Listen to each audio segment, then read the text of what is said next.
Hey guys, PepperAmmy here. This week we are making two focaccia breads. Now these light fluffy breads are great for ripping and dipping into soups, serving with salads, or even enjoying on its own. To start, we need to prepare the bread dough. You want to start by combining 500 grams of white bread flour with 15 grams of fresh yeast or 7 grams of dry yeast, around 5 grams of salt. Then just give it a quick mix. Then you want to add in 60 grams of olive oil. Now here I'm using 40 grams of basil infused oil and 20 grams of garlic infused oil, just to add some extra flavour to the bread, and then give it a quick mix and slowly add in around 300 ml of water, or until the dough comes together.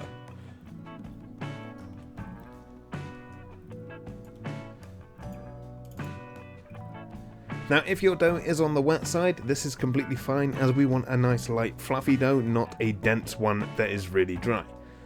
Then you want to tip onto a floured surface and knead for around 5 minutes. As you knead, the dough will become smooth and much easier to handle and stop sticking to your hand as much. Then once you have a nice smooth pliable dough, you want to lightly oil it and place it in a bowl to rest for 1 hour. Now whilst your dough is resting, you want to heat a drizzle of olive oil and some butter in a frying pan or skillet. Dice 3 small onions. Now I'm using red, but you can use white if you wish. If you've been here long enough, you know that I do prefer the taste of red onions. Then you want to dice around 100 grams of mushrooms. Now I got some really cool funky looking misshaped mushrooms, which turns out I only actually needed about 3 of those. And then cook until softened and browned slightly, and then set to one side to cool. Now once cooled, it doesn't look so appetizing, but you want to mix in the mushroom and onion mix to the bread, and then you only want to add in a bit at a time, stopping when you think you've added enough. Now the rest you could obviously use for an omelette or something if you have any leftovers. Then you want to grease a 30cm long shallow pan, and then add the dough, gently pressing it out to cover the surface of the pan. Once again, let it rest for around 30 minutes. This is going to help it relax a lot and settle into the pan a lot better.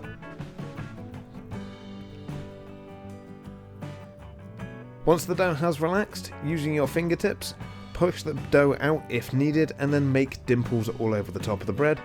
Then brush or drizzle with some more olive oil, sprinkle with some sea salt, and let rise until nice and fluffy. Then preheat your oven to 200 degrees Celsius or 400 Fahrenheit and bake for 20 to 30 minutes until golden and sounding kind of hollow when tapped. Now if you are doing this in the pan, you do want to check the base of the bread as well, as this can get a little bit undercooked. If this does happen, just flip it over in the pan and then add it back to the oven for an extra 5 minutes just to dry out the bottom a little bit more. Now you can serve it warm, fresh out the oven, or you can let it cool and then slice it and dip it in soups or stews.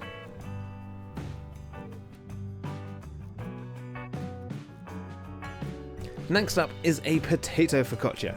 Now I know potato and bread sounds kind of starchy, but with the rosemary it brings it all together really nice and it doesn't actually taste too dense. Now you want to start by making the dough, almost the same as before, 500 grams of bread flour, 15 grams of fresh or 7 grams of dry yeast, 10 grams of salt this time, then give a good mix and then add in 300 ml of water. Now this time round we're not adding any extra oil in. Then you want to give it a good mix, then tip it out onto a floured work surface, and then knead until smooth and springy, and then let rise for an hour in the bowl. Next you want to line a baking tray or grease a baking pan. Personally I prefer to use the baking pan as it helps it hold the shape of the bread a lot better. Or if not, you want to flatten the dough on a flat tray to around 1 to 2 centimeters, but the bread's going to rise up again anyway, but if you are not using a pan it is going to spread as well. Next, brush the top with some olive oil, make some indents over the top as before, and now this time you want to layer some thinly sliced potatoes that are around about 3mm thick or so. Now if you go too thin you will end up with crisps topped on your bread, or if you go too thick they won't fully cook.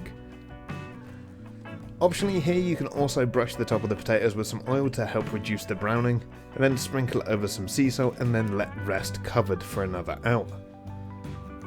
Now, towards the end of the last part of your rise, you want to preheat your oven to 230 Celsius or 450 Fahrenheit.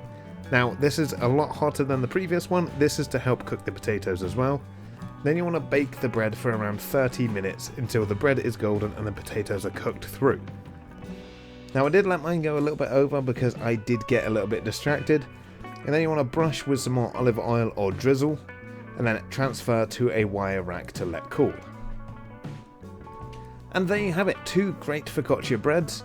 Great as they are, or dipped in soups and stews. If you are after some good soups recipes, you can check out my September playlist. That is where I put most of my soups. And as always, if you don't know, every September is September, which is a soup every week. And that wraps up this week's video. As always, if you like what you saw, let me know down below with a like and a comment.